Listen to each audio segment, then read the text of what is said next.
ఒకసారి కుండలు చేసే మాస్టర్ కుమ్మరి తన విద్యార్థులకు ఒక సవాల్ విసిరాడు. అతని విద్యార్థులను 2 గ్రూపులుగా విభజించి వారికి ప్రత్యేకమైన సూచనలు చేశాడు. మొదటి గ్రూపుతో ఇలా అన్నాడు: మీ పని ఒకే పరిపూర్ణ కుండను తయారు చేయడం. దానిని డిజైన్ చేయడానికి, క్రాఫ్ట్ చేయడానికి మీకు కావలసిన టైం తీసుకోండి.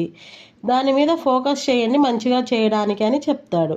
రెండవ గ్రూప్కు అతను వేరే సవాల్ విసిరాడు. అదేమిటంటే, ఇచ్చిన సమయంలో వీలైనన్ని ఎక్కువ కుండలను తయారు చేయడమే మీ లక్ష్యం. సరిగ్గా రాకపోయినా పర్లేదు, ఇంకా అసంపూర్ణంగా ఉన్నా పర్లేదు, కానీ ఎక్కువ కుండలను తయారు చేస్తూ ఉండండి అని చెప్పారు. విద్యార్థులు ఉత్సాహంగా తమ పనిని స్టార్ట్ చేశారు. ఫస్ట్ గ్రూప్ స్టూడెంట్స్ ఎక్కువ సమయం డిజైన్ గీయడం, మెజర్మెంట్స్ తీసుకోవడం. చివరకు వారు కుండలను తయారు చేసే ముందు తప్పులు చేస్తామని సంకోచించారు. రెండవసారి జాగ్రత్తగా పనిచేశారు. సెకండ్ గ్రూప్ వెంటనే మట్టిని తీసుకొని అచ్చులు వేయడం స్టార్ట్ చేశారు. కుండ తర్వాత కుండను తయారు చేస్తున్నారు.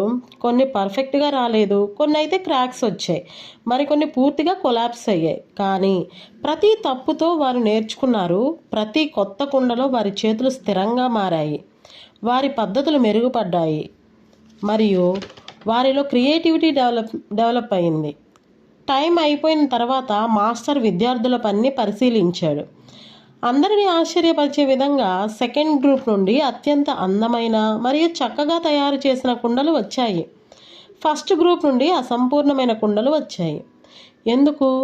ఎందుకంటే ఫస్ట్ గ్రూప్ వైఫల్య భయంతో ఉండగా సెకండ్ గ్రూప్ దానిని స్వీకరించి కొన్ని ట్రయల్స్ వేశారు, కొన్ని మిస్టేక్స్ చేశారు. కానీ వారి ఆత్మవిశ్వాసం పెరిగింది, వారి నైపుణ్యంతో మంచి కుండలను చేశారు.